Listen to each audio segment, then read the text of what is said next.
Hello, Internet. I'm so glad you could be here. Welcome to the show. It's good to see everybody again. It's, you know what? I don't know if I have my right microphone selected. Actually, yeah, I do. I'm still getting used to my new studio, folks. Still getting used to streaming again. It's been so long, and I have a ton of stuff to talk about tonight. I hope I can get through it all. I don't want to go 2 hours. I'm trying to do shorter shows so I can do more shows throughout the week and cover more content. Less is more, sort of, if you will. And I have a bunch of stuff I want to talk about tonight. I wanted it to be all California stuff, but my Twitter feed has just been full of the exact same stuff. Let me check my audio settings here really quick. Yeah, looks like I'm good. All right, I guess I just can't hear myself very well. Okay, how is everyone this evening? Hope everyone's having a fantastic one. It's good to see you all. Have you guys been following all of this Douglas Murray, Dave Smith, Joe Rogan, James Lindsay, Konstantin Kisin, Dave Rubin nonsense that's been going on? Sam Harris, I left him out of it. It's so strange. And all of these other creators, influencers that nobody's ever heard of. Well, nobody's ever heard of me either, but that's fine. It's a coordinated effort. It's so clearly astroturf because they're all saying the same nonsense. Everybody is up in arms about this one clip of Joe Rogan going viral, and I'll just play it right now. Might as well just play it. So let's go over to this clip from this is from Chief Nerd. Let's see. Oh. Okay, I'm getting a strange message. All right, so this is from Chief Nerd, and this is a Joe Rogan clip from I think this was yesterday or the day before when he had geez, why am I blanking on his name? Tim I can't remember his name, the comedian, the big guy. He was on Joe Rogan's show, and Joe Rogan just did a little impression of Douglas Murray. You've never been? That's it. He just made fun of him a little bit, and everybody is losing their shit. And there's this coordinated, attempted cancellation of Joe Rogan. They know he works for himself, right? And it's so inorganic, and it's obvious that they are going for Joe Rogan. They're trying to take him down or attack him or cancel him or something, because everybody's up in arms about this clip. So let's just play this really quick.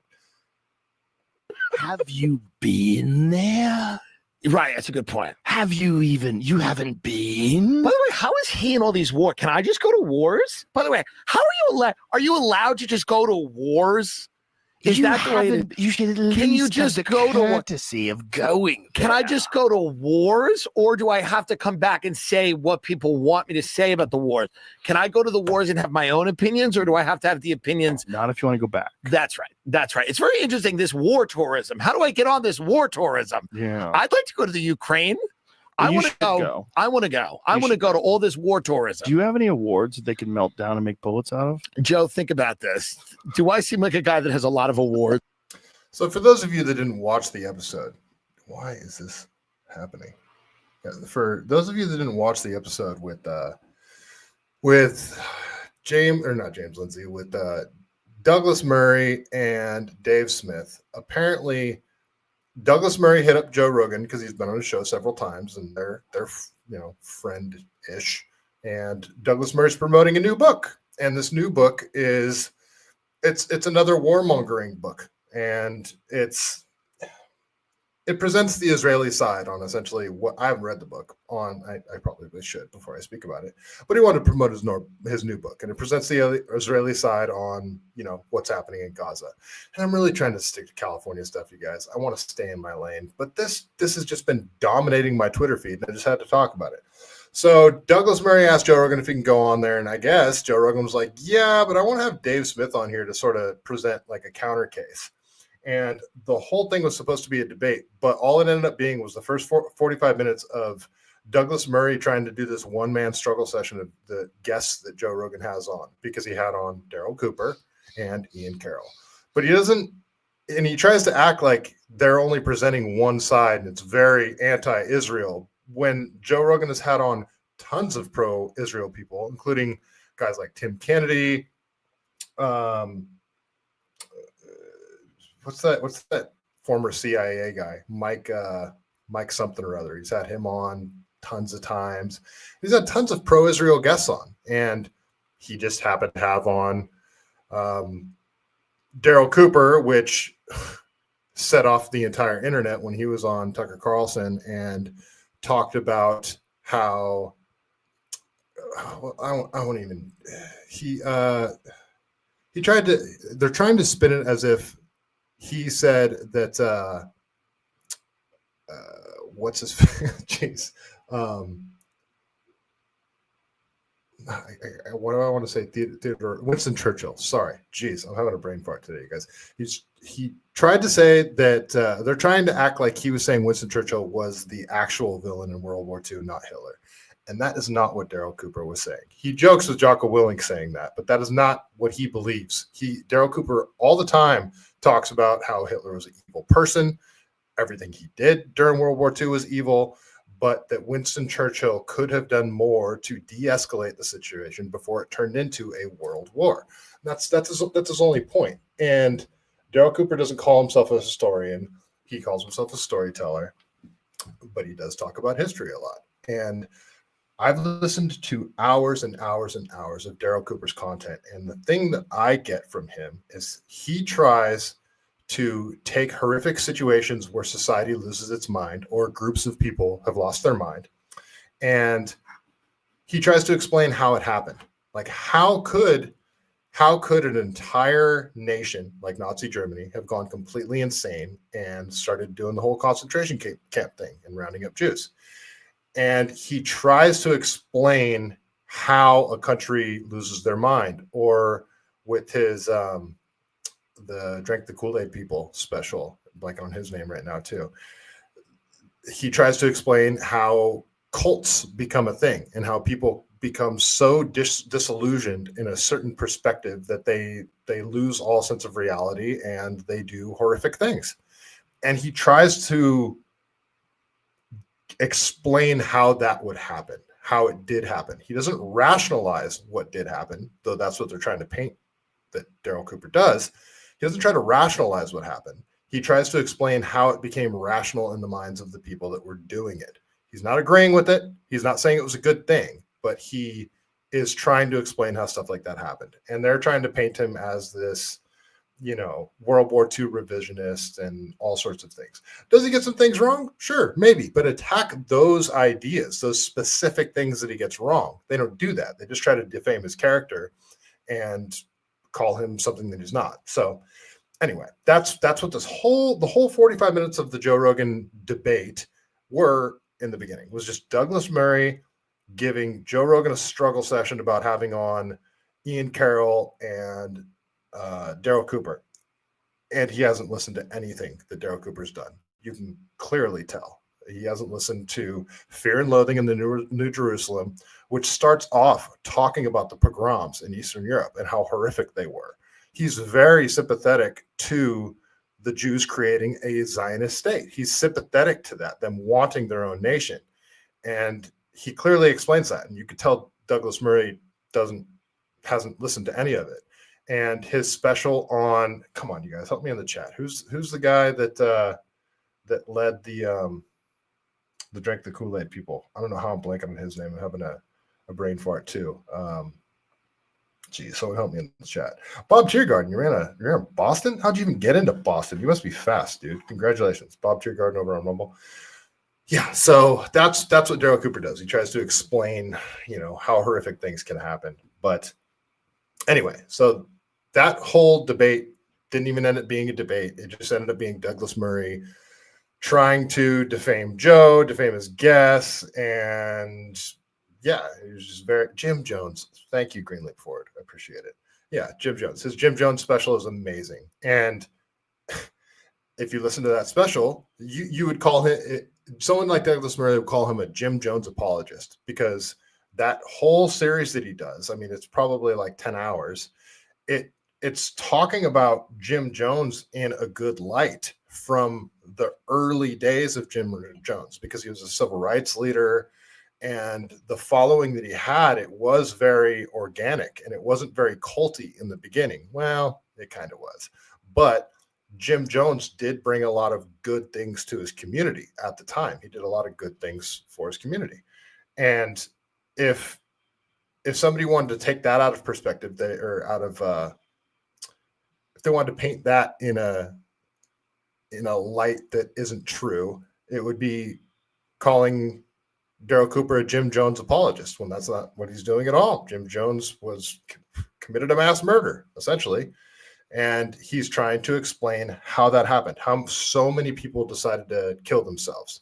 So that's what Daryl Cooper does. He talks about very, I don't want to say taboo there, or even controversial. He talks about really difficult topics, and he tries to explain how so many people or a society could completely lose their mind and do horrific things. That's what Daryl Cooper does. And people conflate it with rationalizing what happened or apologizing for what happened or being sympathetic to what happened. That's not what he does at all.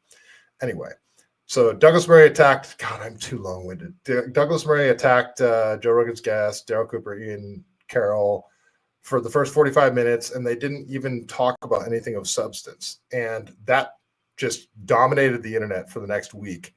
And then this clip of, God, why am I blanking on his name too? This comedian right here, right on screen. Actually, I don't have him on screen right now though. Tim Dillon. Jesus. He had Tim Dillon on, who's his buddy, and they're both comedians. And Joe Rogan did an impersonation of Douglas Murray in his British accent, his super pompous British accent. And that's what he was doing that whole episode, was being super pompous and condescending. And yeah, that's Joe Rogan made fun of him. It's just been an absolute coordinated effort online all day to try and smear Joe. Konstantin Kisin, here, I'll go to his clip really quick. Konstantin Kisin, Douglas Murray went on with Sam Harris today. James Lindsay's just been on a rampage about it. And it's so weird, that dumbass misfit patriot, he's been just losing his mind over this whole thing. Tons of people on the internet that are just, it's like, what is going on here? Why is everybody so upset about Joe Rogan doing an impersonation of Douglas Murray? Was it in poor taste? Maybe. Was it funny? Yeah, it was funny. And I would be upset if Joe Rogan didn't make fun of Douglas Murray's accent. Anyway, I'll play this clip of Konstantin Kisin really quick, and you guys can get an idea of sort of. I listened to this whole. It was like a 20-minute video that he did that you could tell he wrote out in tried to make it a clear and concise essay, and he put it up on a teleprompter and just read it the whole time. It's not organic people just talking like Joe Rogan does on his show, but anyway. We'll go over to this. This is from, geez, why is it doing this? This is from Konstantin Kisin, and we'll play that really quick.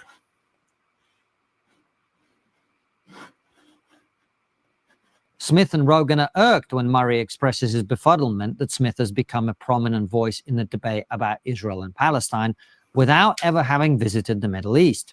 The shock at the idea that someone ought to see things with their own eyes before commenting on them is palpable.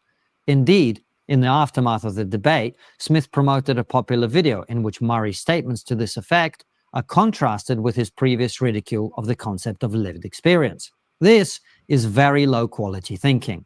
If you do not see things with your own eyes, your opinions are by definition not your own. They are an agglomeration of opinions and facts you have gathered from other sources whose veracity you cannot properly evaluate. That doesn't necessarily make them wrong. Smith and Rogan are... So that was one of the biggest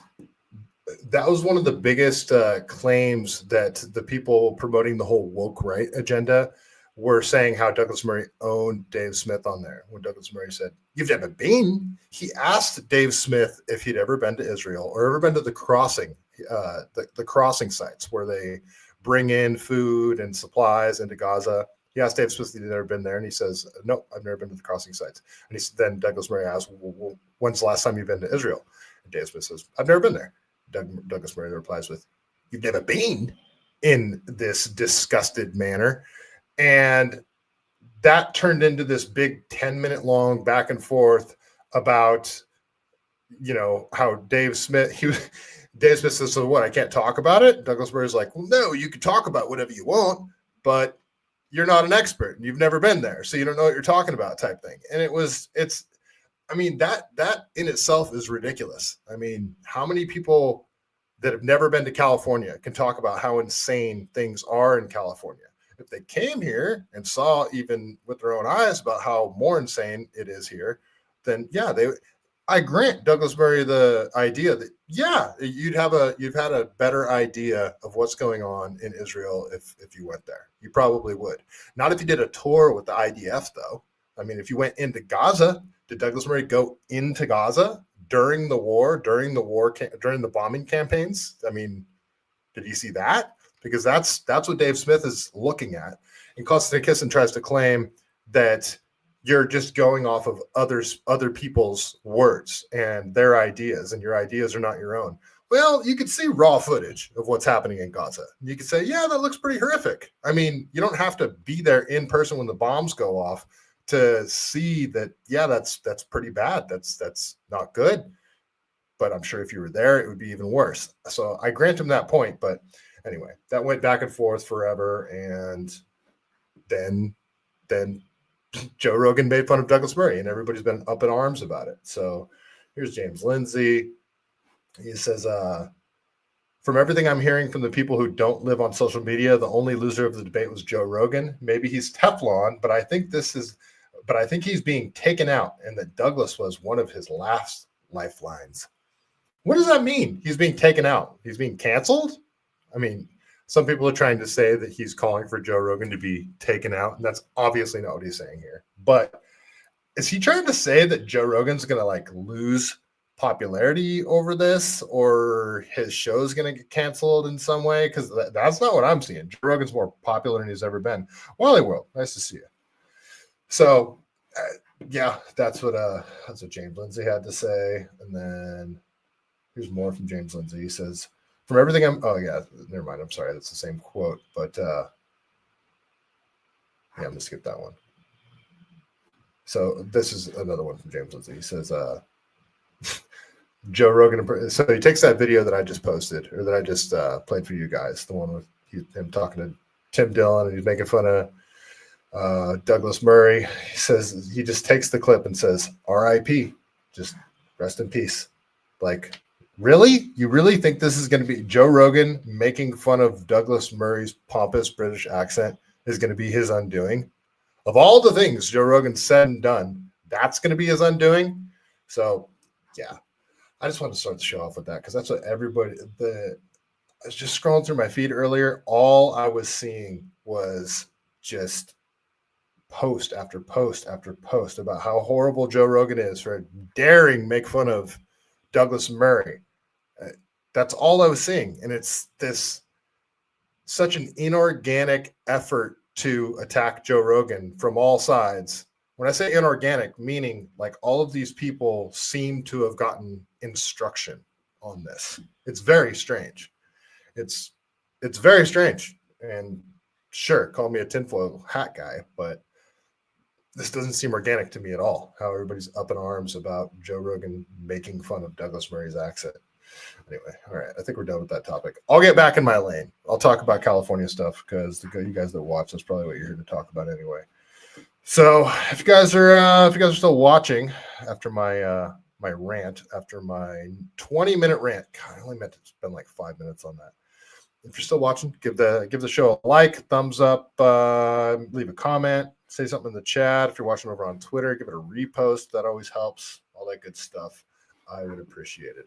All right, let's keep going here. Let's go over to what I actually titled this show about, and it's this crazy gas situation that we got going on in California here. So if you guys don't know, let me share my screen again. Oh, my dog's over there snoring. Can you guys see her? Can you guys see Scarlett? Look how cute she is back there. Now, she could be in the frame the whole day. ML, nice to see you. Thank you. It's good to be back. It's strange though. It's definitely strange. I don't know how my internet connection is. Hopefully I'm not all blocky and pixelated. You guys that watched the debate between Cam Higbee and Phil Turney, thanks if you watched. It did not go the way I thought it would go, even though I should have expected that a 78-year-old man that's never been in a debate before would not perform well. And I had to bite my tongue so many times, but I had to remain impartial. And, I even wanted to help Phil out. There's so many points that he didn't argue, so many subjects that he didn't bring up. And Cam just buried him. When you're arguing with somebody and they just say like point after point after point after point after point, and you don't interrupt them, but the time they get to the end of all the points that they're making, each point that you wanted to refute, by the time you get to the bottom of the list or they're done talking for 10 minutes straight, you can't even remember the first point that they made. So that's what Cam did. And I even tried to structure the debate where they would go point by point. It just didn't work out that way. Anyway, California stuff. If you guys didn't watch the debate, you can.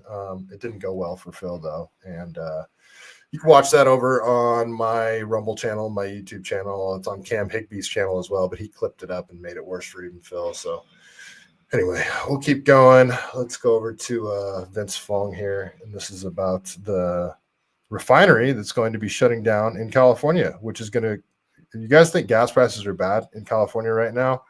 They're going to get much worse. And it's insane because the barrel price for oil right now is at a low. Well, not an all-time low or anything like that, but it's been coming down. And gas prices throughout the country have been coming down, but they're not coming down here in California.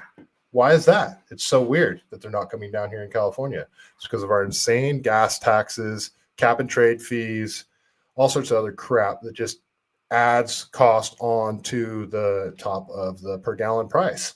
And well, all these green energy policies as well that force California refineries to jump through way more hoops than any of the refiners in other states have to jump through. It increases the price of production. So naturally they have to charge more, but it's the taxes on top of the gallon price. Well, a second refinery is now saying enough. We've had enough, and they're going to be shutting down. So the Benicia plant, the Valero Benicia plant. Another oil refinery will soon be closing in California, and that's on top of a refinery already scheduled to close just a few months from now.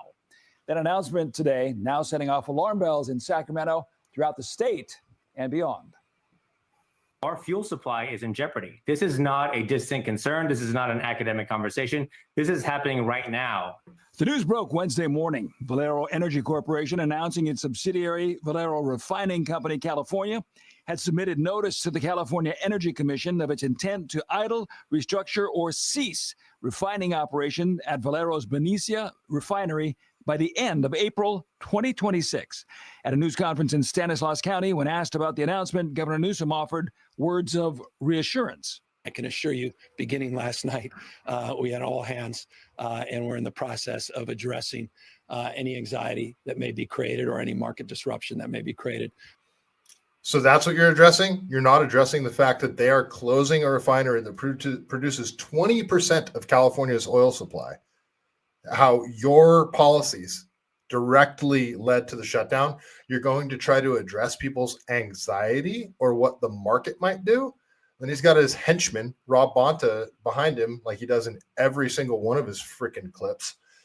I hate both these men so much.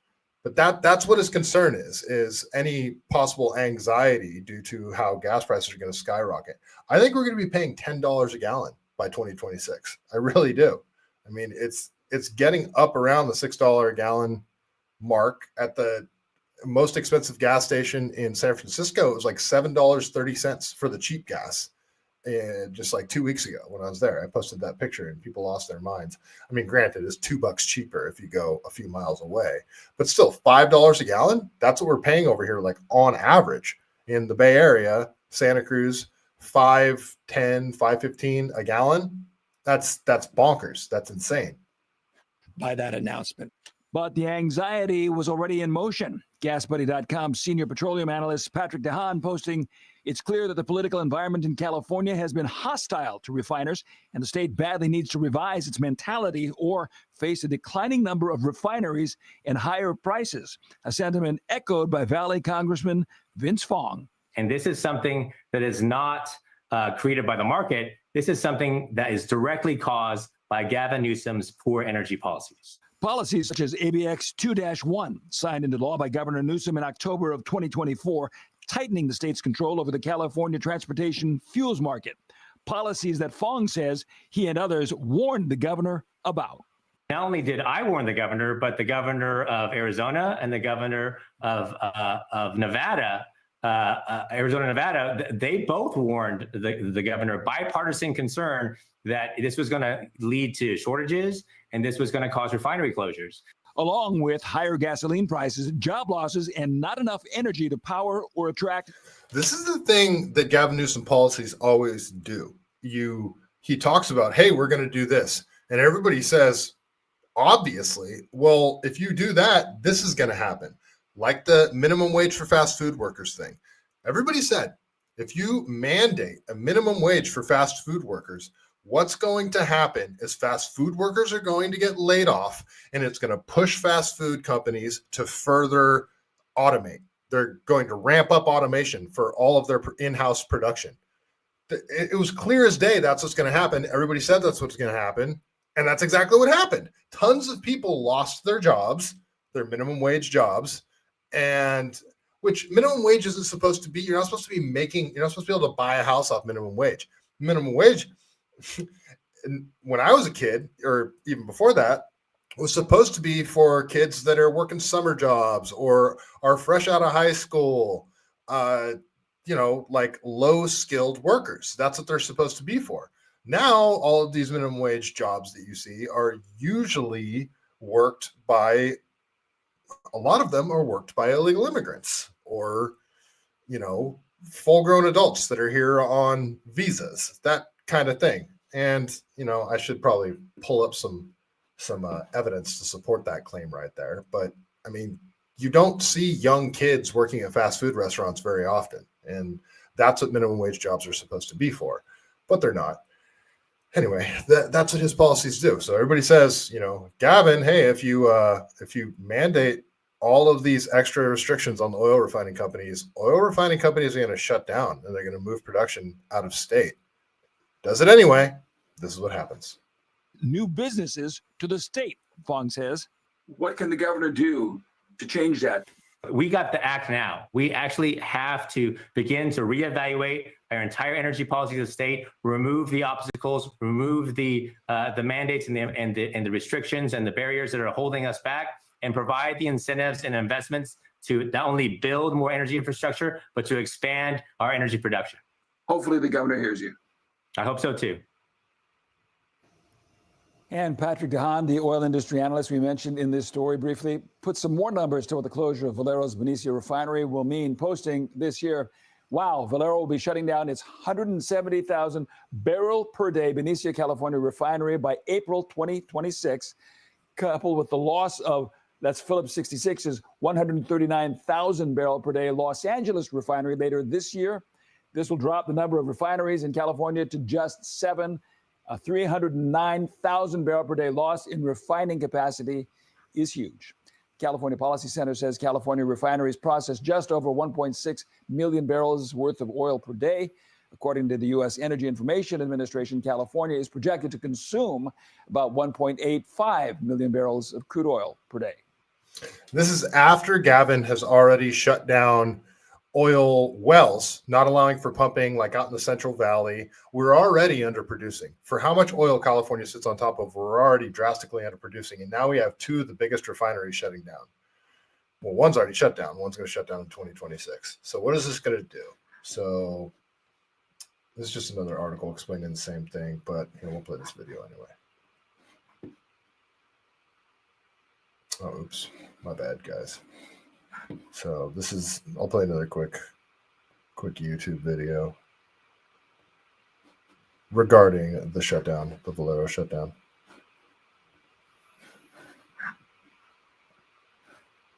I think there have been rumors happening for a while that Valero was looking to sell the refinery. And I thought that might be what was coming. But what we got instead was, well, it's not a sale, it's, possible closure. Benicia Mayor Steve Young says the decision from Valero puts them in a bind.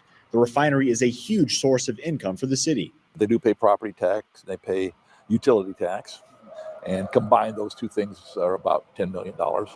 which he says is about a sixth of the city's overall budget. Valero. Wow. So I didn't even think about that aspect. A sixth of the city's budget is just poof, gone. Just like that. From this refinery leaving. So it's not only gas prices are going to go up for all of California, it's directly impacting the city of Benicia through property taxes. Insane. Says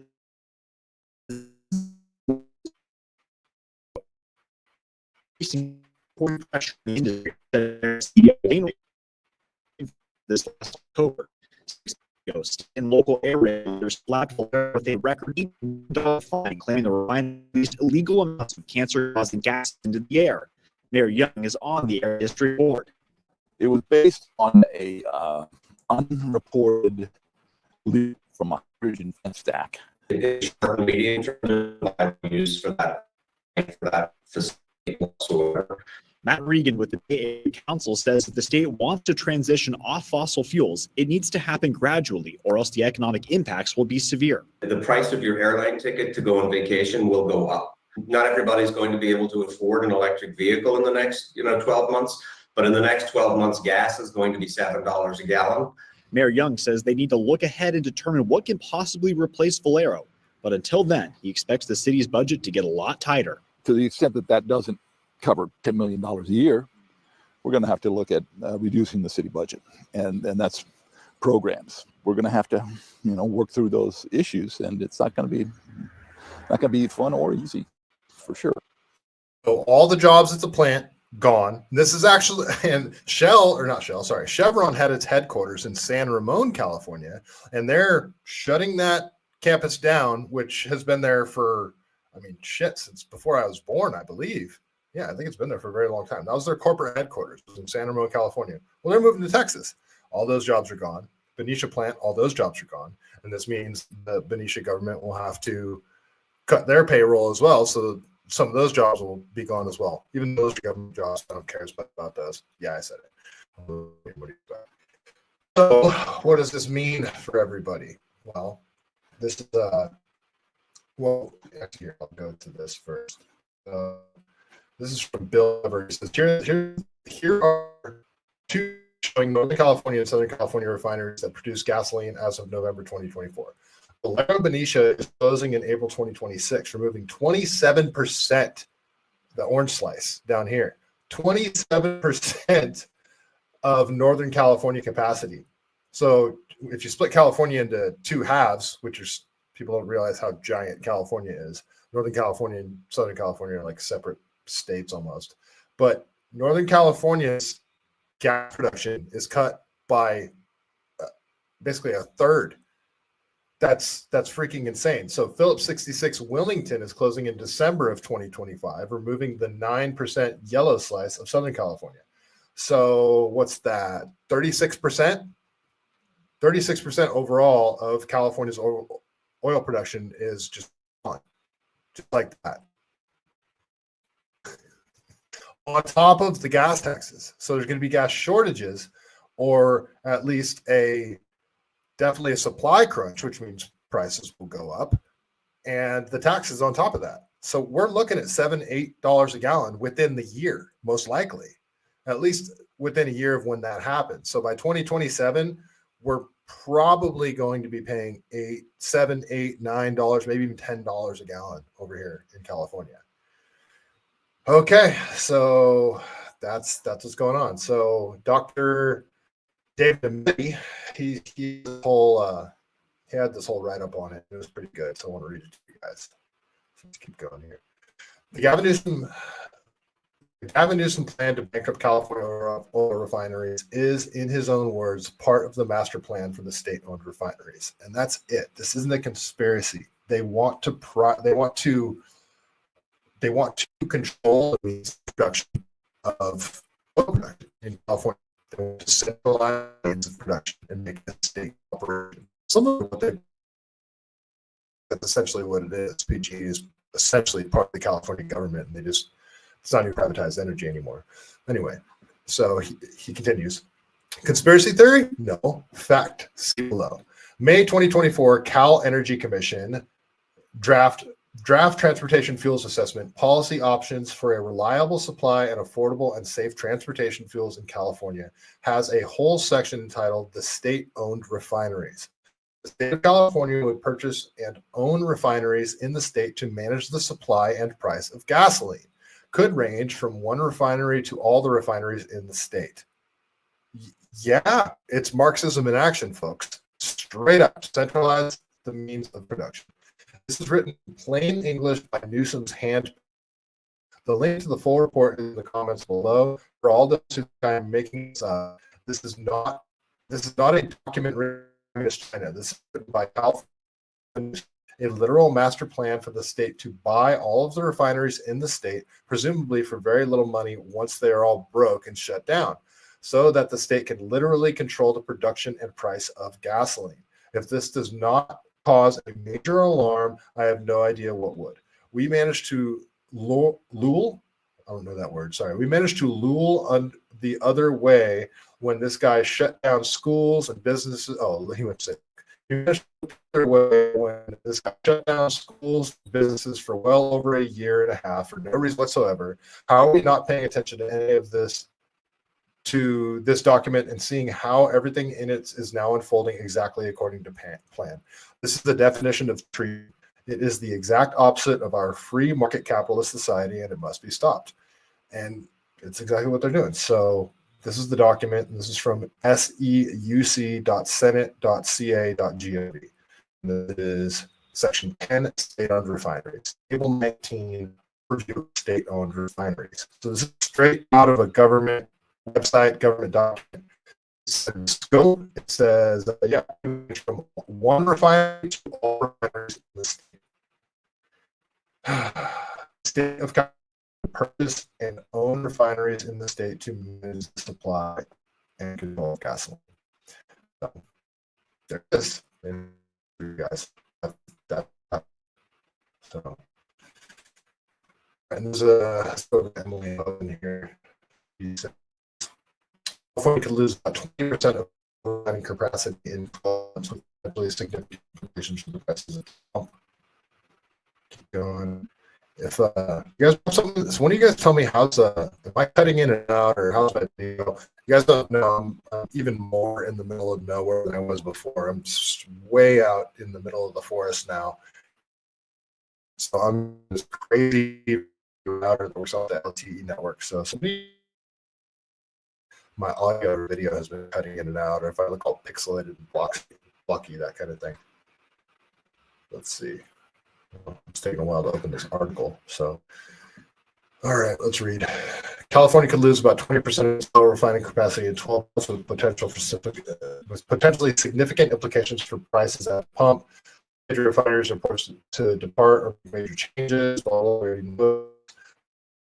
Could face in the same way in fossil fuel. Other problem worse. I just saw myself cut out there. Hopefully I'm not. Hopefully I don't just drop off here. On Friday, California's average price per gallon of gasoline was $4.85, which is about $1.69 above the national average. How funny. That's about the price we pay in taxes, just per gallon, $1.69. That's right around what we pay in gas taxes in California. So I just reiterate everything that we just said. So everything that we just talked about anyway. So we'll keep going here. So yeah, that's happening. So on top of that, what else is happening? Let me close this out. We've got this pilot program that rolled out, I believe last August, in August of 2024. And I talked about it back then when they talked about rolling out this pilot program, where they were going to have California drivers pilot test this program that would charge people based on how much they drive. You heard that right. They want to charge people by the mile for how much they drive. And why is that? Because they're not making as much revenue off of gas taxes anymore, because more and more people are buying electric vehicles, because that's what the government is trying to force everyone to do, even though our energy prices keep going up. So since people are buying electric vehicles like the government wants, well, they're losing revenue at the pump. Their gas taxes, their precious gas taxes. So what's their genius plan to solve this problem? Well, they just completed this pilot program that will charge drivers by the mile. And how will they do that? How will they know how far you've driven? Well, there's also about having faster car. I don't know the personal vehicle. So they're talking about having devices everybody's going to have in their car. Yeah, tracking devices. So Carl DeMaio, he says mileage tax, and they tried to do this in San Diego County, and Carl DeMaio fought it back then, but now they're trying to do it statewide in California. Mileage tax. California politicians want to tax you for every mile you drive. Check out my interview with CBS. Okay, let's just watch this video. It's this shit is insane. That, like, wrap your brain around that. They want to charge people by how far they drive. And you know that all the freaking liberal ride your bike everywhere advocates and want to get rid of cars type people are going to be totally cheering this. All those people that can afford to live in San Francisco, in the cities that they work, in LA proper, in San Francisco proper, and they don't have to commute anyway, they can just walk to work. All those people are going to be all for it. But then, you know, the people that keep your lights on, the people that keep your plumbing working, the people that keep your internet working, the people that do your drywall, your framing, all of this stuff, yeah, they're all commuting from Tracy, from Stockton. They already got like a 3-hour commute just so you can have high-speed internet. You can have lights, that kind of stuff. All of the people that are, you know, tradesmen that are doing things that are essential to everybody's daily life, they're the ones that are commuting 1, 2, even 3 hours sometimes just to get to work and rewire your outlets. And I'm not talking about in your house, in your home. I'm talking about like all of these tech companies, they're constantly doing renovations, constantly. Like, I won't even rattle off names of tech companies, but you know all of them. They're constantly, they do room turnovers. Like, they'll have conference rooms. They're doing, they every 2 or 3 years, they completely redo conference rooms, completely. Brand new TVs, brand new speakers, brand new everything. What does that mean? Well, it means opening up walls. It means opening up ceiling tiles, redoing the ceiling, repainting the wall, drywall work, moving outlets around, and then obviously all of the audio video stuff, the stuff that I do. They brand new TVs, all of that work. I can personally speak for this. Everyone that's doing that work is commuting really far to do it. I mean, I work with guys that live in, you know, Richmond, across the bridge in like guys coming from Pinole, guys coming from Tracy, guys coming from Modesto, guys coming from all over the place. They're the ones that are going to suffer from this gas tax. Enough of my rant. Let's listen to Carl DeMaio talk. We start tonight with new details on a new way to pay for California gas tax. Californians to be charged for every mile they drive. Good evening. Thank you for joining us. I'm Carlo Cicchetto. I'm Marcella Lee. Caltrans is now seeing a per-mile road charge applied to all drivers across the state to help fund highway maintenance that's now. Well, it's bugging. It's just to help fund highway maintenance. This gets me even more. Any of you guys that live in California, especially the Bay Area, and you drive on the roads, you know it's like, hey, our roads are kind of shit. There's potholes everywhere. There's, you know, straight up chunks missing out of the asphalt. But what have you noticed? What does pop up on the highways? Where are they putting their money?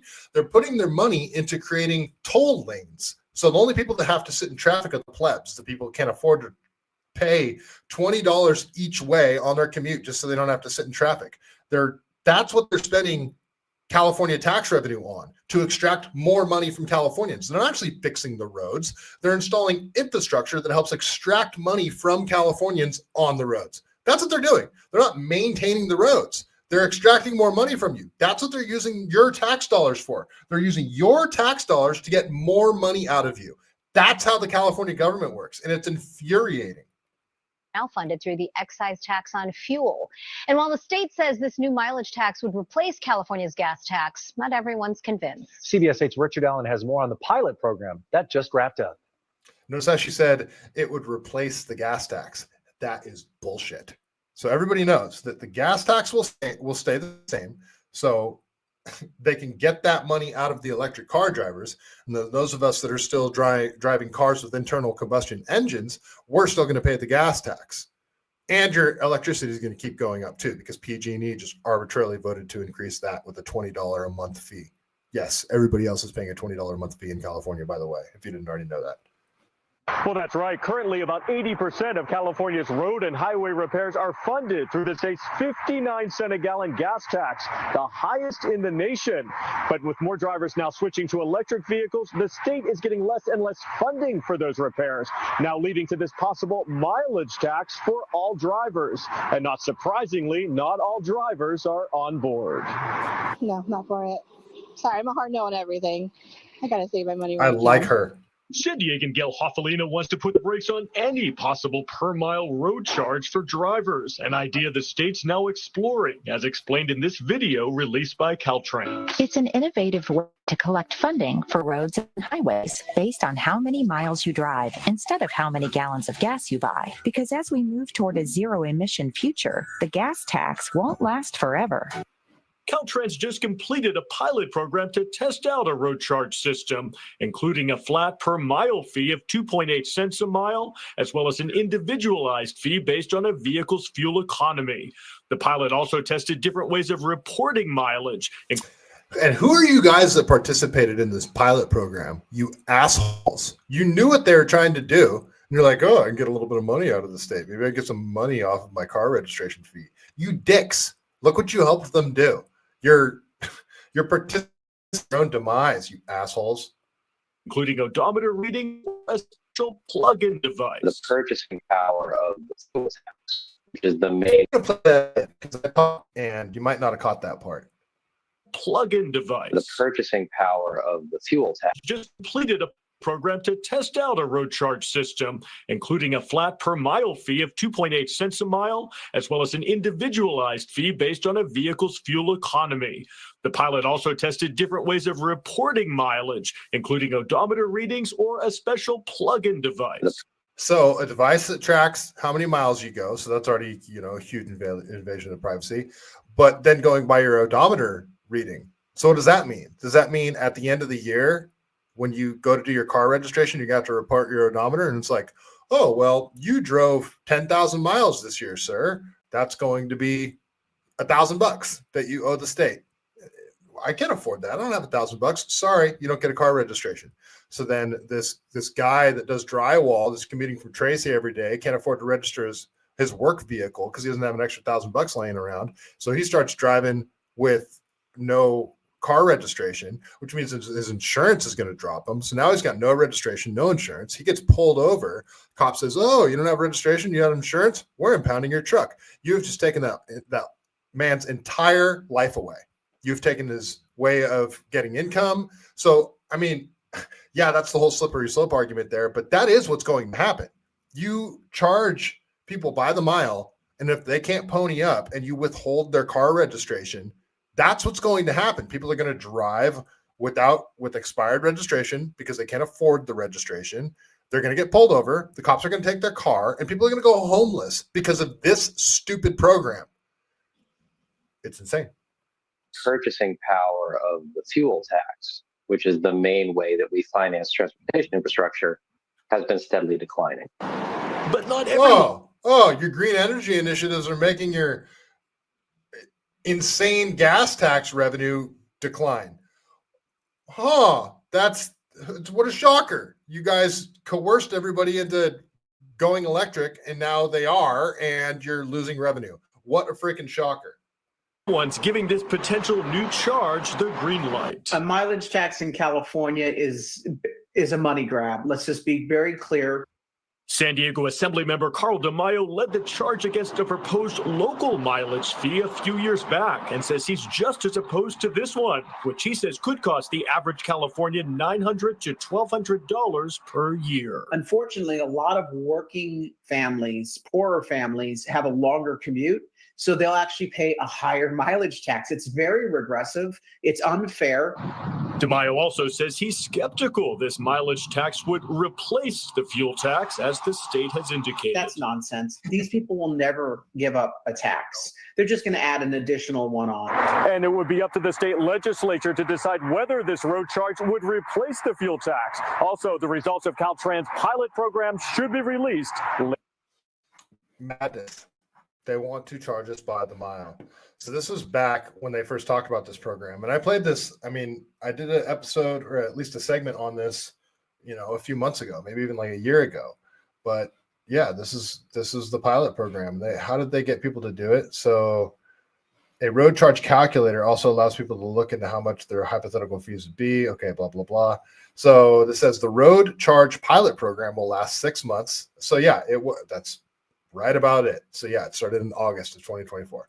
At the end, participants will receive a credit for gas taxes or electric vehicle registrations. That's how they got people to participate in this program. A credit for gas taxes or electric vehicle registrations that they paid during that period. In addition, they can earn up to $400 in incentives for taking the surveys.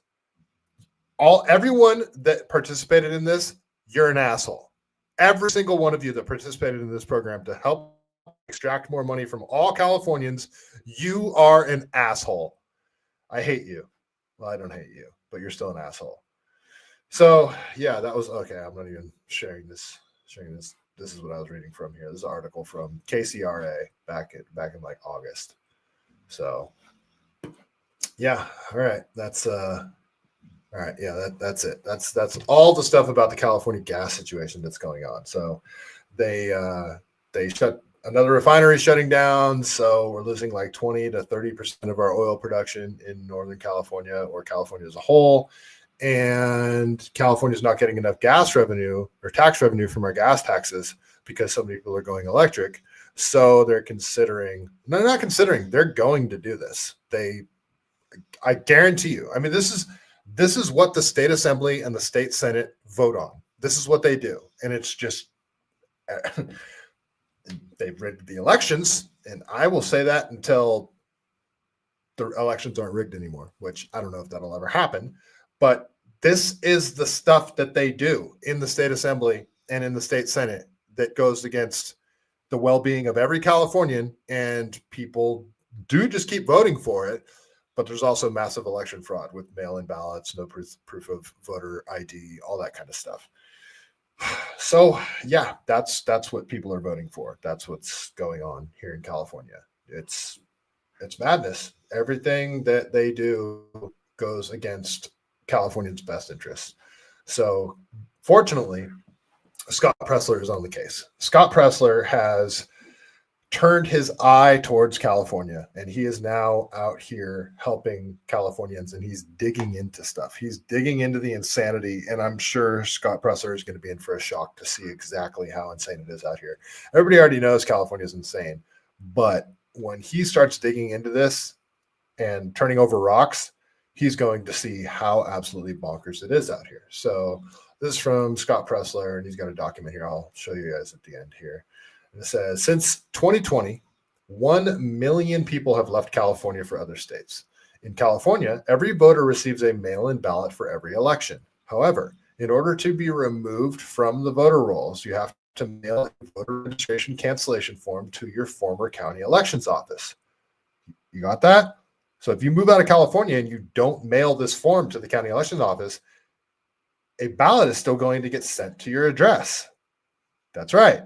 How many of those 1 million people do you think mailed in a cancellation form? So hundreds of thousands of voters that no longer live in California can still be receiving ballots. Okay, yeah. So he says how many of those 1 million people? So he doesn't have a hard number, but I guarantee you it's not the million. I bet it's not even 500,000.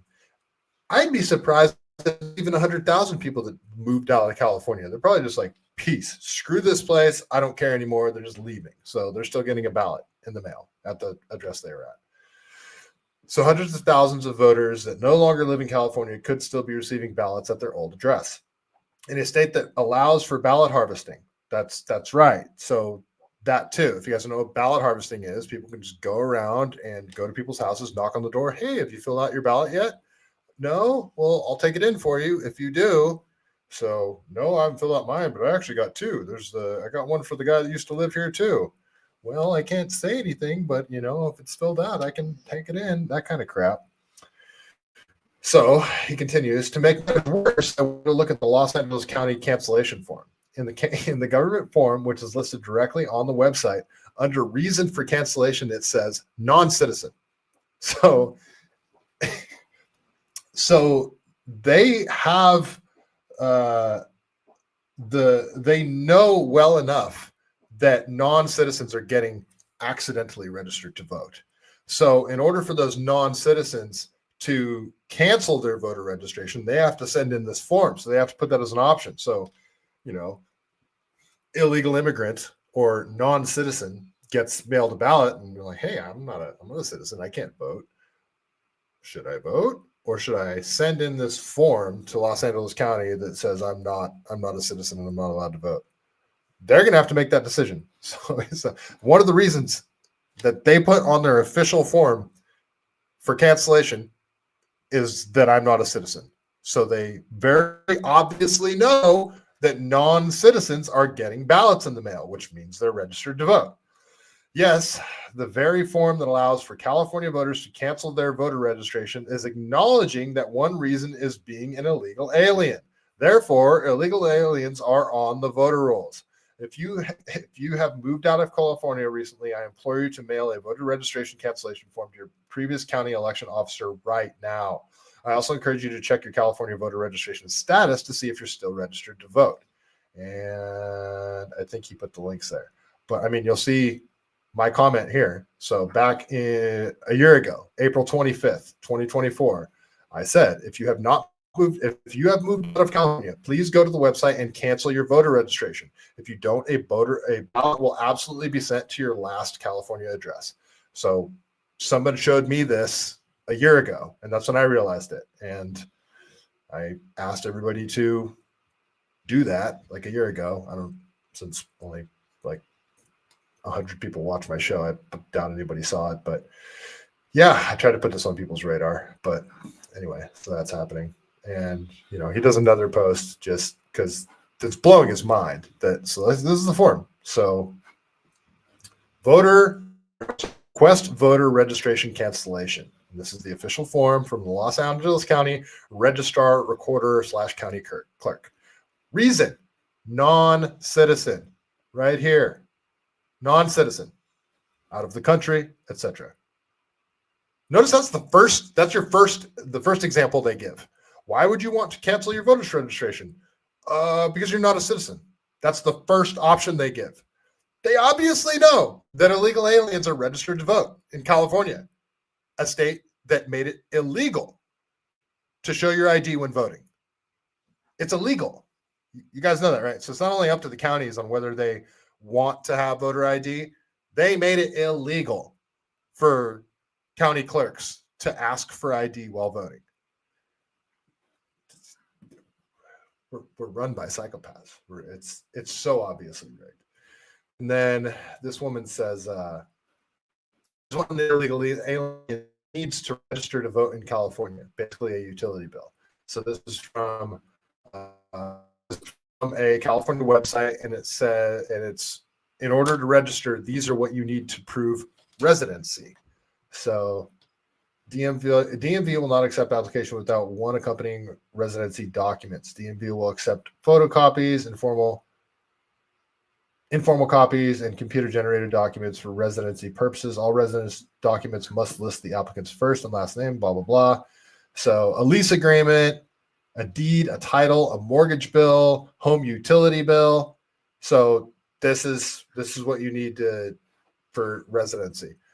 I don't know if that's actually for voting. So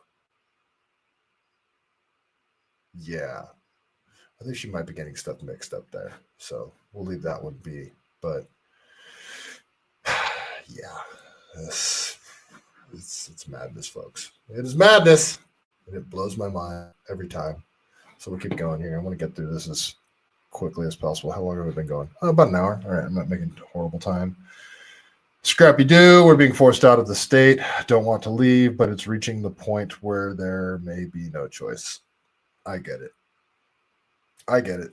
I want people to stay and fight. I want to stay and fight. But, you know, if they start charging me by the mile to drive, that might be my final straw too. Like, I might have to. It's just, California is my home. I do not want to leave. I love everything about California except the government. Like, I even get along with liberals. It's just they end up hating me when they find out that I'm not one of them. So I even love the people of California for the most part. Like, yeah, we have plenty of assholes here, but I mean, I love everything about California except for the government. I get it. Non-citizens are not getting accidentally registered. The motor vehicle law allows it. Yeah, no, I'm with you. Liz, nice to see you. A lot of people probably won't deregister their voter registration because California will tax them for moving out of California. That is an insanely good point. I forgot about that. Did that actually go through? Is that actually a thing? I thought that was bouncing that idea around about having an exit tax for California when you move out of state. That actually happened? How'd that slip past my radar? Yep, the Franchise Tax Board is notorious for attempting to tax Californians who've moved out of the state. Holy shit. So if you leave California and you send in that form saying I'm not I want to cancel my voter registration because I no longer live in California, and be like, okay, well, you owe us $5,000 or something. Oh my God. Oh, they've rigged the system in every possible way. Oh man, that's a great point, Liz. Thanks for telling me that. Oh my God. California, like, it's freaking madness. It's freaking madness. You know, we'll keep going because it just keeps, like, all this stuff is just about California here and insane things that have happened. So let's go over to Melissa Melendez. So she says, in California, am I sharing? Okay, good. In California, Democrats place no value on human life, particularly the lives of children, and don't waste your time coming at me. Parole board members are appointed by the governor. So this is from Bill Mulligan. He says, breaking, the California Parole Board has granted release to convicted child murderer Joshua Herrera. In 2010, he was sentenced to 25 years to life for beating to death a 2-year-old child in Kern County. The board has granted him parole after 15 years, saying he is remorseful and no longer a risk to public safety.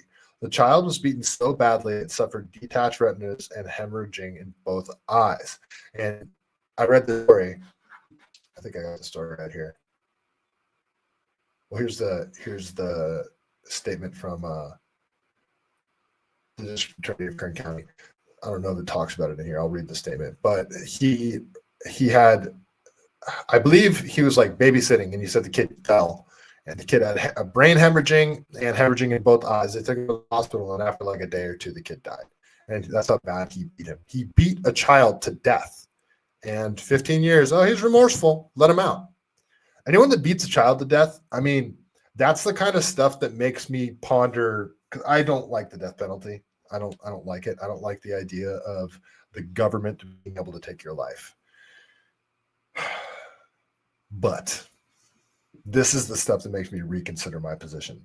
So this dude beat a kid to death, and after he got 25 years to life, and after 15 years, he was granted parole. So this is the statement from the Kern County District Attorney. Kern County District Attorney Cynthia Zimmer announced that the California Board of Parole Hearings granted release to convicted child murderer Josh Herrera on April 15th, 2025. The BPH found that Joshua Herrera no longer posted an unreasonable risk to public safety. I think posed an unreasonable public safety. Doesn't that mean, shouldn't they say reasonable? Anyway, representing the district attorney's office was the deputy district attorney, Kevin P. Cook. On August 10th, 2008, the victim's mother had gone to work. Oh yeah, here it is. The victim's mother had gone to work, leaving her 2-year-old child in the care of her live-in boyfriend. At approximately 10:30 a.m., the Shafter Police Shafter Police Department was contacted concerning an injured child that had been taken to Kern Medical Center for head injuries. Doctors at the hospital suffered a depressed skull for a severe head injury. Doctors determined that the injury could not have been caused by a simple fall and rather caused by blunt force strikes to the head with significant force. The victim was transferred to Children's Medical Center in Madera, where it was determined the victim suffered detached retinas and hemorrhaging in both eyes. The victim succumbed to his injuries. The pathologist examined the victim and confirmed that the injuries were caused by severe abuse and not a simple fall. He believed the victim had in the head by at least 2 to 3 powerful blows to the head. Herrera had moved in with the victim and his mother about 1 month prior to his death. Shortly after Herrera moved in, the victim had been observed with injuries to the buttocks, legs, and eyes. When questioned about the injuries, Herrera initially said the child had fallen, then said the child had slipped and fell in the shower, before changing his story to say the child fell off the bed while playing. After a jury trial on April 10, 2010, Kern County judges sentenced Herrera to 25 years to life for murder and assault to a child causing great bodily injury. So it wasn't just this one incident. He'd been this kid for months.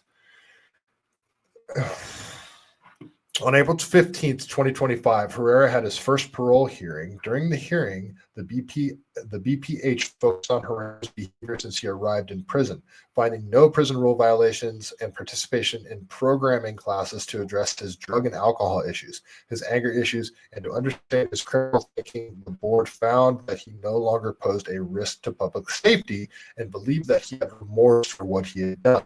However, at the hearing, the district attorney's office asked BPH to deny parole because Herrera continues to pose an unreasonable risk to public safety. Okay, especially to women and children.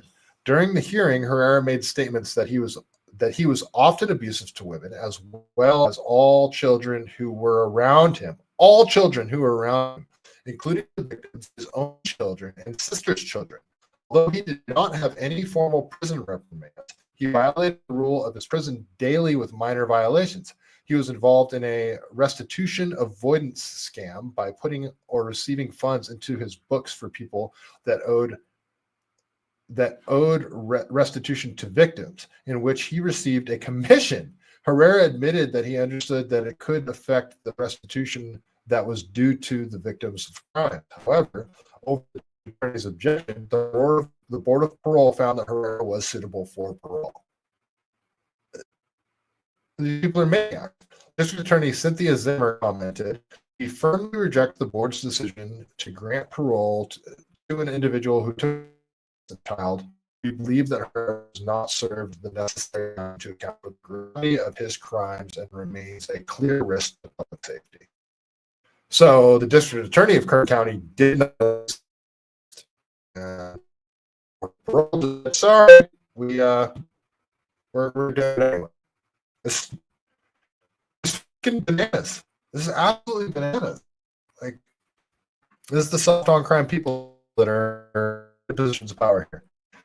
Now, yeah, thanks to releasing that criminal in Kern County. I'm very upset. Actually, it's very day I live in Kern County. Okay.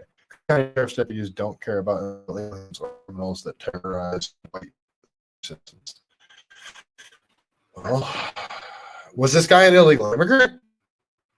Do you know? It doesn't say anything here. Yeah, if he is, just make this even worse. So there's that story. So we'll keep going here. I'm trying to keep this under an hour and 30 minutes tonight. So what do I got next here? Oh man, I got a few left. So this clip in here because you guys know.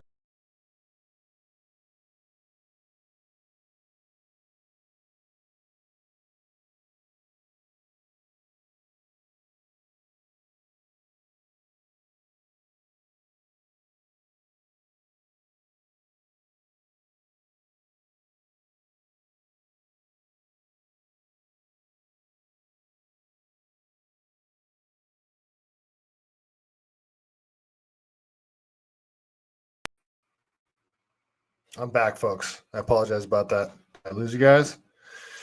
Hopefully you guys are. I lost about all your comments. You guys, let me know. Liz, are you still in the chat? Let me know if you're still there. I lost all of the chat comments. I got booted off the internet. I told you guys my internet is spotty out here, so I greatly apologize for that.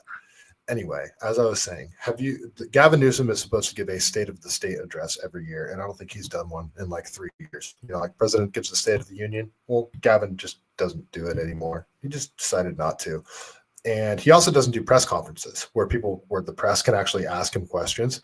Well, he does. He goes out and he does these public speaking events where they're, you know, some state funded project. So they'll go out to, you know, have people in hard hats and vests around him to make it look like he's helping the working class, when it's really just this jobs program union grift that ultimately puts money back in the pockets of politicians.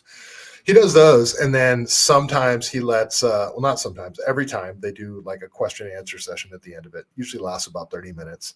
But anybody that asks questions that are actually going to push hard on Gavin Newsom, they don't get invited back, or they don't get called on again. Like, that's just how it works in Gavin Newsom's government.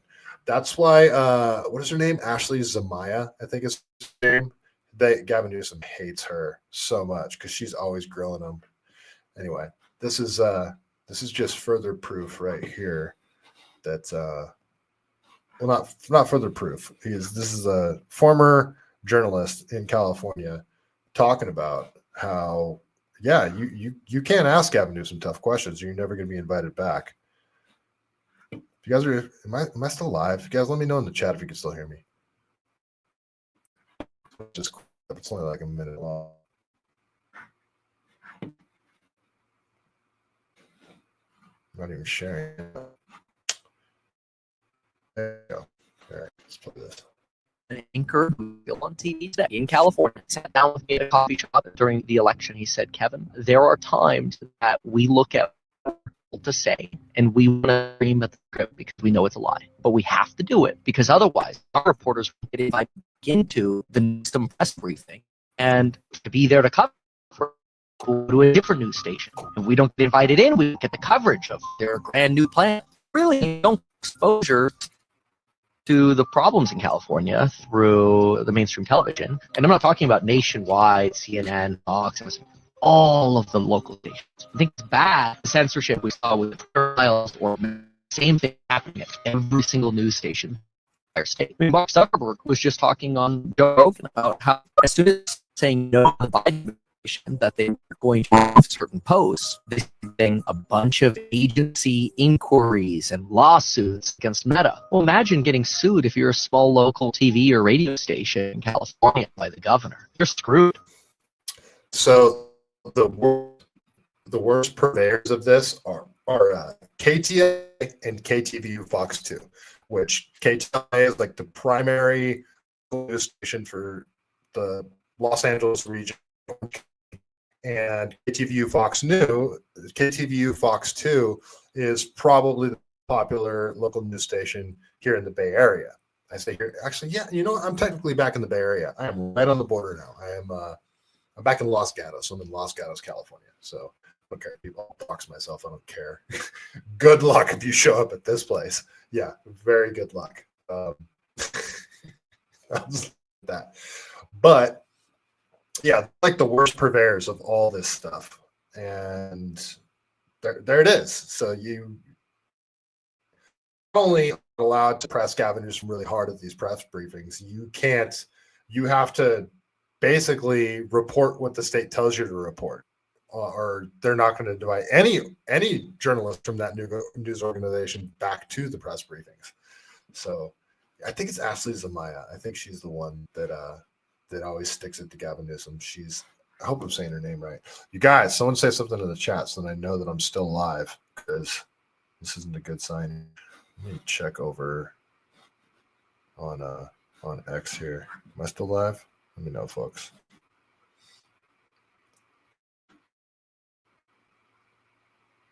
All right.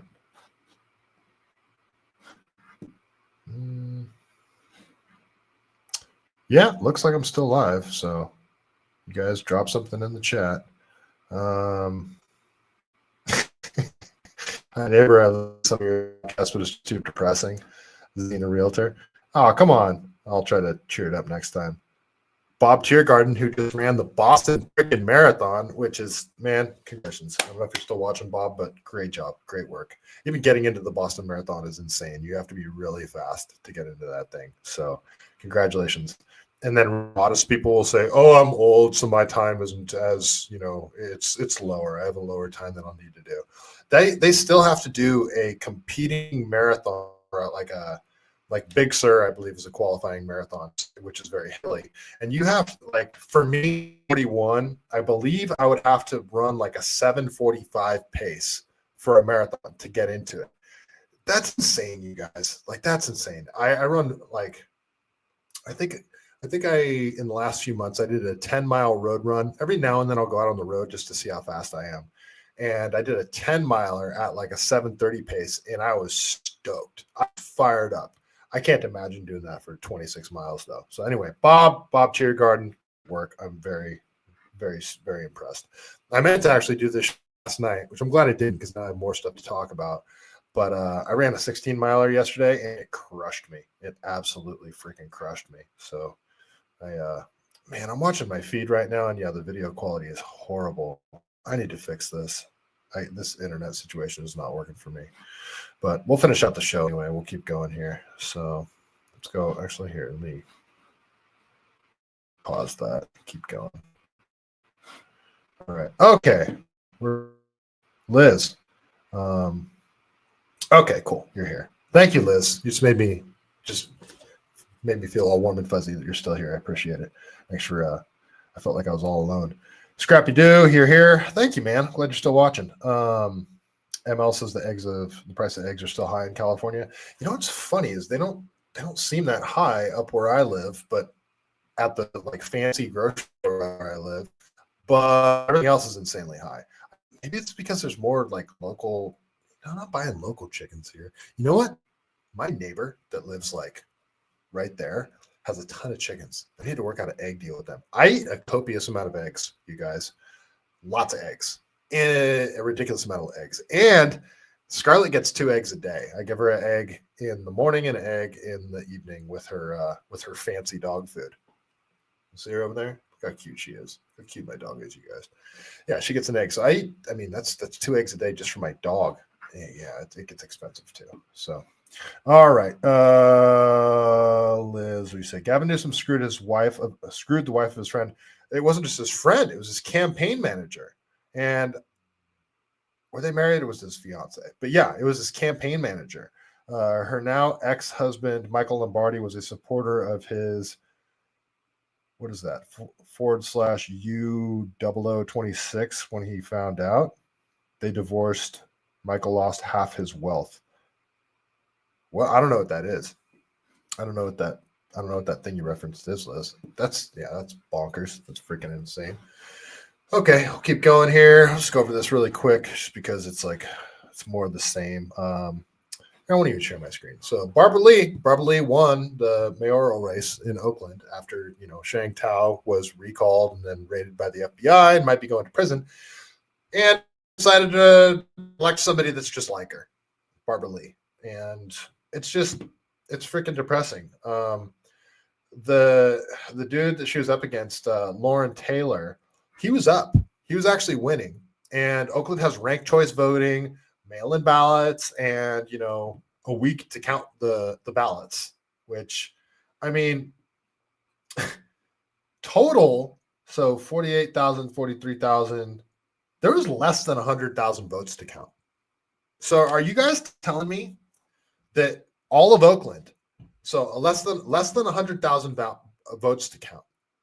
You're telling me if you break that into 20 different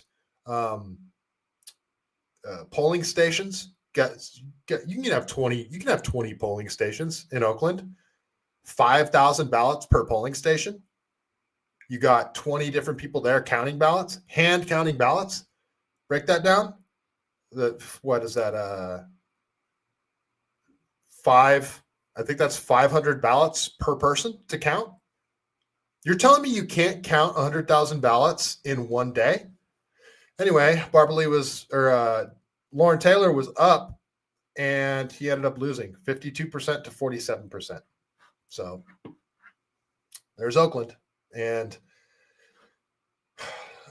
I think that with mail-in ballots and no voter ID and however long they need to count the ballots, I personally feel that the election fraud that I am alleging that takes place in California, do I have any hard proof of that? No. YouTube, go ahead and strike this. I don't even care. I believe that California can all these, well, it depends on the county, but I believe that like the super progressive counties like San Francisco County, Alameda County, Los Angeles County, I believe that they can overcome maybe even up to a 20% swing with shenanigans, but they could easily overcome a 5% swing with, oh, this signature doesn't look like it matches. We're going to throw that one in the trash. Oh, this one does for sure. We're going to keep this one because they can see who voted for who before they're doing the signature ballot verification, because that's what they have to do with these ballots. With mail-in ballots, you have to sign the envelope. So they have to, and then you have to sign the ballot. So they have to pair.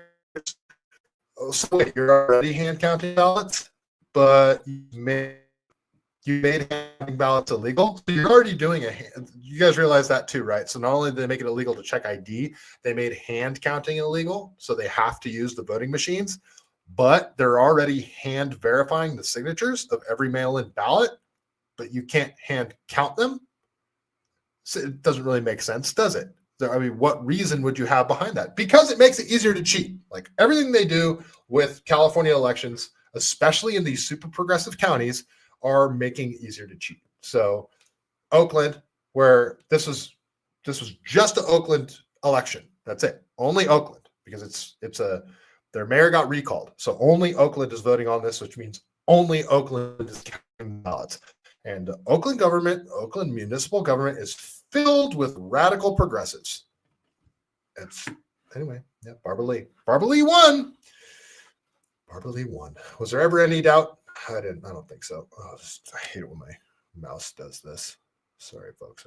Okay, I'm not even doing it. All right, let's keep going here. This just irked me, so I'm going to share it really quick. This is about California's insane gun laws. And Bonnie actually shared this like they were bragging. So so Battlecock Actual over on Twitter says, "Don't talk, period, to, period, cops, period." So the Monterey Police Department posted this picture here, and I'll enlarge it for you guys. So you guys see the rifle down there? See, it's an AR. This looks like a 30-round magazine, but they make 10-round magazines that look like 30-round magazines, so you don't have to look like an asshole. But anyway. So they say there's no such thing as a routine traffic stop for police officers because you never know how it'll end. Yesterday, one of our officers stopped a vehicle for a loud modified exhaust, and the driver advised he had an assault weapon in the trunk inside a black trash bag. So yeah, I'm sure he said, "I have an assault weapon." He didn't say, "I have my rifle AR back there." But let's say they start this off. There's no such thing as a routine traffic stop for police officers because you never know how it will end. As if they got into some like gunfight, some crazy driver that they pulled over, got all nuts on him and stuff. No, he just politely disclosed that he had a firearm in the trunk, like you're supposed to do by law. You shouldn't. Like if a cop pulls you over, never disclose, why did you pull me over? Just, politely. What is the reason that you pulled me over for, officer? Okay, license, registration, show them. Am I being detained? No. Okay, I'm free to go then? Yes. Am I getting a ticket? Sign the ticket, leave. Don't offer any extra information, especially if you have a rifle in your trunk. Like they don't have probable cause to search your trunk as it is. Anyway, I'm not advising anybody break the law, but I don't tell cops shit, anything that they don't need to know. It's just, yep, did you pull me over? Okay. Don't admit fault. You ran that red light. If you say so, I don't believe I did. Get the ticket. Am I being detained? No, go on your way. Anyway, so upon inspecting the weapon, officers found the magazine had been modified to accept 30 rounds of ammunition. So if you look at this picture, this already looks like a 30-round magazine. To me, it doesn't look like, so they bought a 10-round magazine that looks like a 30-round magazine and then modified it. Is that what you're saying? Instead of just getting a 30-round magazine, they're actually fairly easy to get. I won't. This is what I heard. So I guess you could get the 10-round magazine. It looks like a 30-round magazine and order a different print for it online, modify it yourself, whatever. Okay. So that's anywhere else that's not illegal, having 30-round magazines. That's the standard magazine that comes with this firearm. 30-round magazine. That's what comes with it. But California has determined that it's a high capacity magazine. It's a standard. That's what comes with that rifle. Okay. So that's the first thing. Shouldn't even be illegal, but that's what they got them on. Which it in fact contained. The driver, license Abdul Assad, 22 years old of Fresno, was arrested for possession of an assault weapon. Wait, why? So this is okay. So you look at this rifle and you may say, hey, that doesn't look like it's California compliant. It has a pistol grip on it. Well, it's got a fixed stock. I believe that's a fixed stock because you're not allowed to have an adjustable stock in California. And you're also not allowed to have a pistol grip unless you have what's called the juggernaut system or a button. The juggernaut system is stupid, but it allows you to have a pistol grip because what it does is it essentially makes the magazine part of the rifle because that's what the law is. So they found all these crazy workarounds for California assault weapon laws. So when you drop the magazine out of this rifle, you don't just hit a button. You do, but when you hit the mag release, it actually breaks open the receiver a little bit. It cracks it open a little bit, and then you can drop the magazine, and then you push it back down. Which I don't like the juggernaut system. I'd rather just deal with if you don't have that, you have to have like a fin on the back of your grip. I would show you, but I don't have my AR behind me. It looks like a shark fin on the back of the grip. And the rule is if it's not the juggernaut system or a bullet button, your thumb has to be above the trigger. So that's why you see all these stupid grips that are like angled backwards on rifles. You either have to have that, which puts your thumb above it, or you have to have a fin on your grip, which for me, it actually doesn't mess me up that much because my hands are gigantic. So I hold the pistol, I hold grip. Mine's not a pistol grip, it has a fin on it. My rifle is actually California compliant. I don't want to, anyway, I won't get into why I'm not going to modify my rifle. Okay. And I just hold it and keep my thumb forward. But anyway, so the rifle's not illegal. So they said they arrested him for possession of an assault weapon. Why? You don't have to register your firearms in California. It's already a California compliant rifle. The only thing that's out of compliance is the magazine. So what do you mean he was arrested for possession of an assault weapon? Sounds like he was arrested for the possession of a 30-round magazine, which is standard with this rifle. Is it because it was in his trunk and it was in a trash bag? Because when you're transporting a firearm, you're supposed to have it in a bag that locks. You're supposed to have a stupid lock over it. Ammunition in a separate case.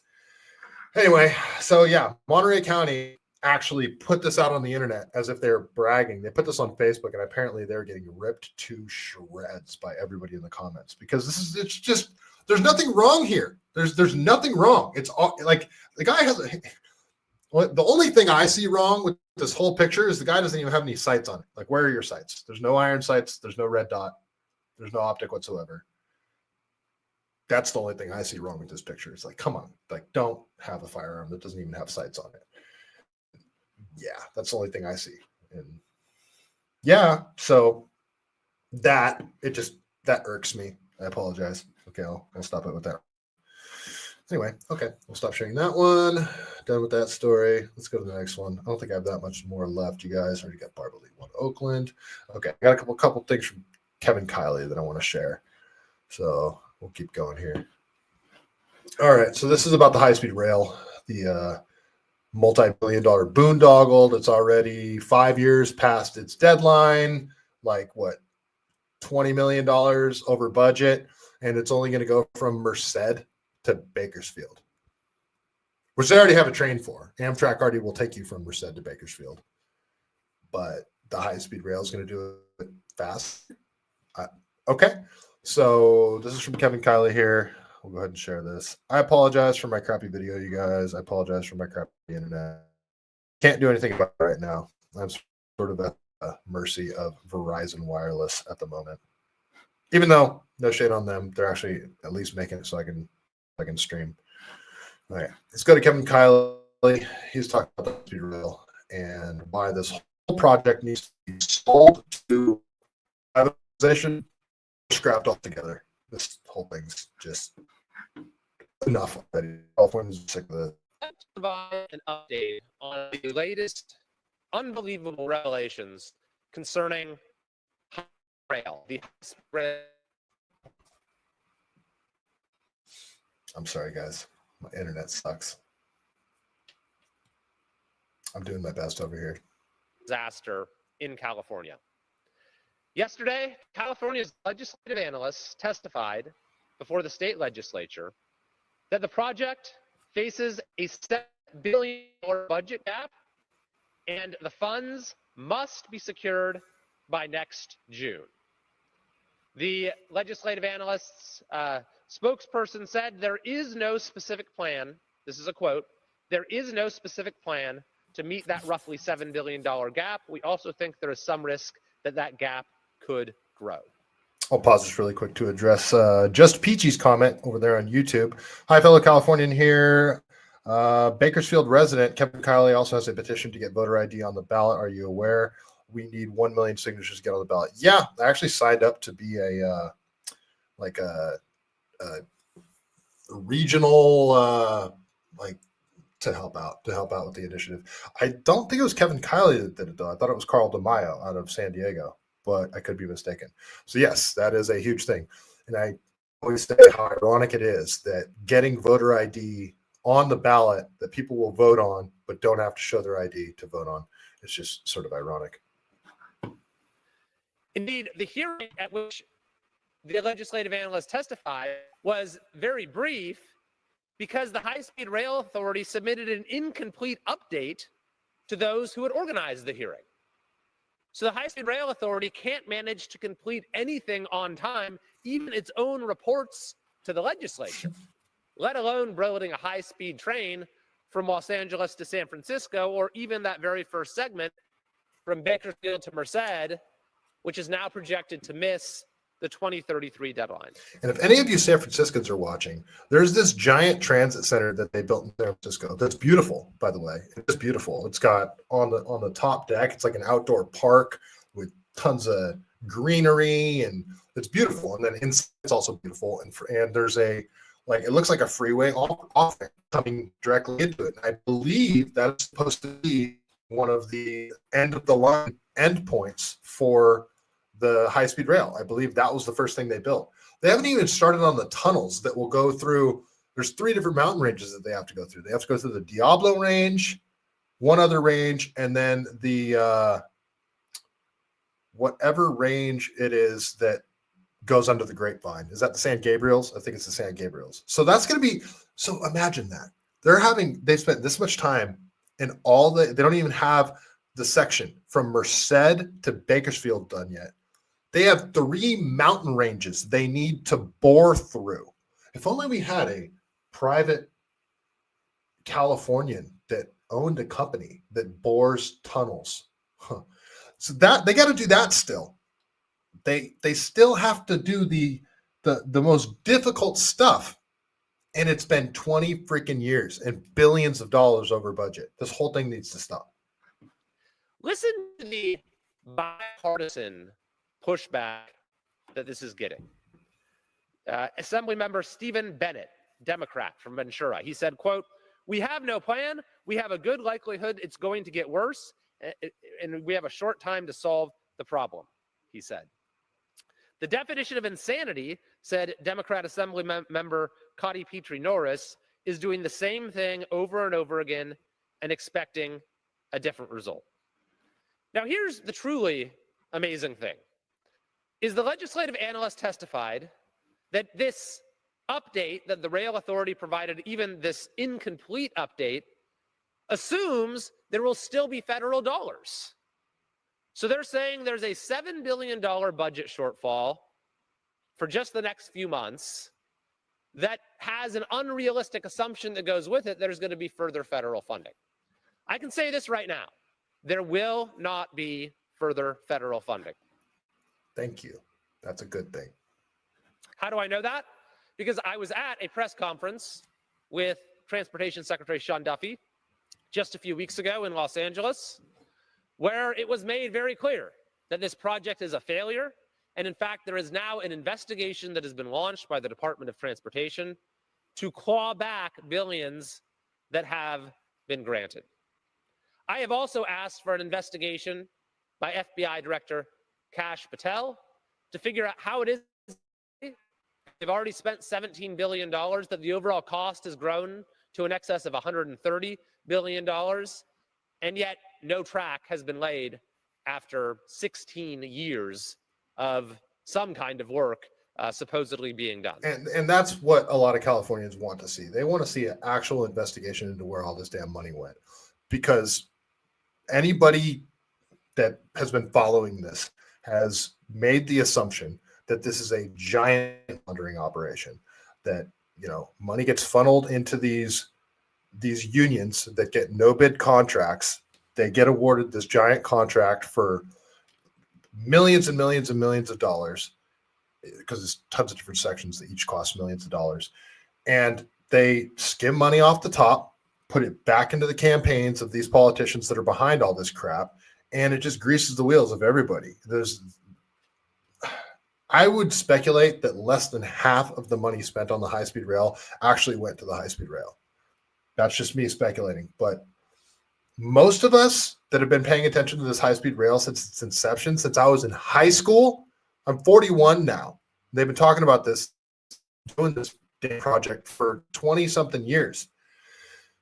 Most of us believe this is a giant money laundering operation, much like the homeless industrial complex, where you have non-governmental organizations that get millions of dollars to hand out fentanyl needles and crack pipes, and they funnel money back into the pockets of the politicians, or at least their campaigns. And I think that this giant offshore wind project that they have planned is going to dwarf the money laundering operation that has been the high-speed rail. This offshore wind project that they have planned out in Morro Bay is insane. The more you look into this, it's absolutely insane. And what they want to build out there, windmills that are actually floating, that are just daisy chained together. The cables aren't even buried in the ocean. So, you know, ships could potentially get hung up on the wires. The cables are giant electromagnetic fields around them that disturbs the wildlife. Just the mapping of the ocean messes up the whales, like their ways of navigation. That's why you see whales. I mean, it's not just the windmills themselves, but just mapping the floor. When they echo sound the floor, it messes with the way the whales navigate, and then the windmills themselves. So, like, before everything's even done, it's billions of the floor. Not just they have these ships that is going to turn estuary out there in Morro Bay and big industrialized like factory for these giant boats. It's going to kill that small surfing and fishing town. And on top of that, you have to have these massive battery plants that will store all the energy, or all the energy created from mills. Have to have these big giant platforms that look like an oil platform, ironically, that'll take all of the, I believe it's alternating current, and turn it into direct current and send it back to the batteries. The whole thing is a giant freaking, it's going to dwarf the cost of the high-speed rail, in my opinion. And finally, I have introduced legislation to make the high-speed rail project ineligible for further federal funding at any point going forward. Which again, Rail Authority is entirely reliant on the assumption of federal funding just to get to a point where there's only a $7 billion budget gap for just the next few months. The fact of the matter is that this project has failed. It is not going to happen, and there is absolutely no justification for spending another dollar of taxpayer money, especially when our roads continue to crumble and be rated the worst in the world. I'll be advancing my legislation here. I'm calling on Governor Newsom and the legislature to do the right thing and bring an end to this failed project, this embarrassing project, once and for all. That would be wonderful. So let's go over to one more clip from Kevin Kiley. Now he's talking about the other $1 billion money laundering operation, if you ask me. And it's the homeless industrial complex. Let's go over to this one. Actually, let's see what he has this first. This from Kevin Kiley. It says California spent $37 billion on homelessness, only to see the homeless population explode. No one knows where the money went. Thankfully, there is now a federal investigation. Okay, so there's a federal investigation into the high-speed rail and into the homeless industrial complex. We'll see if it's a real, if it's just a show.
Is this frozen up on you guys?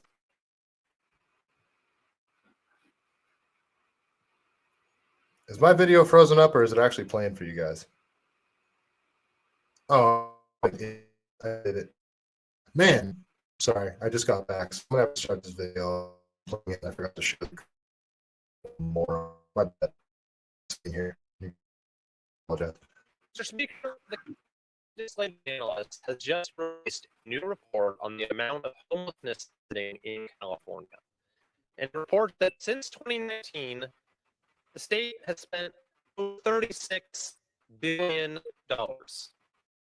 This is truly astounding when you consider what has actually happened to homelessness in California. This is during the governorship of Gavin Newsom.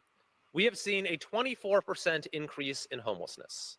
The population is now over 187,000 people, and roughly half of all unsheltered homeless in the United States are in California. So we have continued to spend more and more money, over $36 billion over this time period, and the homeless population has only continued to grow. What's worse, the legislative analyst has found that the governor's office lost track of most of that money. This was in an audit that was released last year. And in this new report, even since that audit, we are seeing the same problem with the new spending that has been authorized. Indeed, the LAO reports that despite many requirements, as of this writing, no data have been provided to the legislature on how many people living in an encampment have received housing or any other type of housing. The legislature lacks other key outcomes, such as the number of encampments that have been resolved. So we continue to see the same problem in California. Spending billions of billions, homelessness is getting worse, zero accountability. The governor even vetoed last year a bipartisan bill that would have allowed for greater transparency and accountability when it comes to homelessness spending. Mr. Speaker, this is absolutely unacceptable. And it's gotten to the point where I believe we need to find ways to bring new tools of federal oversight and accountability to the out of control homelessness situation in California. And we are looking at ways of doing just that. Mr. Speaker. So California wastes billions of dollars on, seem to me, like money laundering operations, and they want to tax you for every mile that you drive. They nickel and dime the middle class, the working class, the same people that they claim to be sticking up for. And they waste billions and billions of dollars and line their own pockets, if you ask me. The whole thing is, it's very defeating as a Californian, knowing that they've rigged the system so much that even if we wanted to vote them out, and it seems like California is going in that direction. Californians are fed up with it. They don't want this stuff anymore. But they've rigged the elections, and in the counties that count, you have radicalized socialist, Marxist maniacs that count the ballots, and they're the ones that determine how our elections are run. And it seems futile. It seems futile at a certain point, but I'm not going to stop calling the madness. All I can think to do is run for office on a shoestring budget and continue talking about it. That's the only way I can see to fight this madness. And so I'm going to keep doing it. And I hope you guys do too. I hope you guys bring up uncomfortable conversations with your colleagues and friends and talk about this stuff. Talk about what they're actually doing. You know, they're going to label you a Trumper and MAGA and all that stuff. Whatever, let them. This stuff needs to be pointed out to people that our lives are being made worse because of the California government. And it's hitting the lower class, the middle class, the homeless. This isn't, they call it harm reduction. And it's not helping anybody overcome their addiction and get a job and be able to support themselves. That's handing out fentanyl needles and crack pipes and allowing drug dealers to operate on the corner with impunity. That's not helping anybody, but they call it harm reduction. And they nickel and dime us for every extra cent they can. It's depressing, it's defeating, but if you're going to stay here, you've got all this stuff out. You've got to bring it up with people and try to get through to them. I mean, I know it seems futile, but that's all we can do. And I hope you guys continue fighting. If you're going to leave, if you're going to move, I get it. I understand. But if you can stick it out, if you can stay here, if you plan on staying here, you got to fight. You can't just go about your daily business and not talk about it. This has to be talked about at every opportunity. So I appreciate all you guys for being here. I appreciate all you guys for watching, everybody that participated in the chat. You guys are awesome. I know this is kind of a boring show because it's just talking about California politics, but it's the only thing I can think to do. So to make it less boring, I'm going to tell a joke from the greatest book ever written, The Truth About Chuck Norris. What do we have this evening? So let's go to the first random joke I see. All right. Okay. All right. So I will see you guys probably on Thursday. I'll probably do another show Thursday. I'm going to try to do shows consistently now. And after I've done a couple weeks of consistent shows, I will actually post what my show schedule is going to be. I'm shooting for possibly Monday, Thursday, and maybe Saturday. So that's probably what I'm shooting for. So we'll see how it goes. But thank you guys all for being here. Chuck Norris joke of the evening. Chuck Norris eats pencils and markers for breakfast, and he shits out masterpieces. And on that note, stay CaliBased.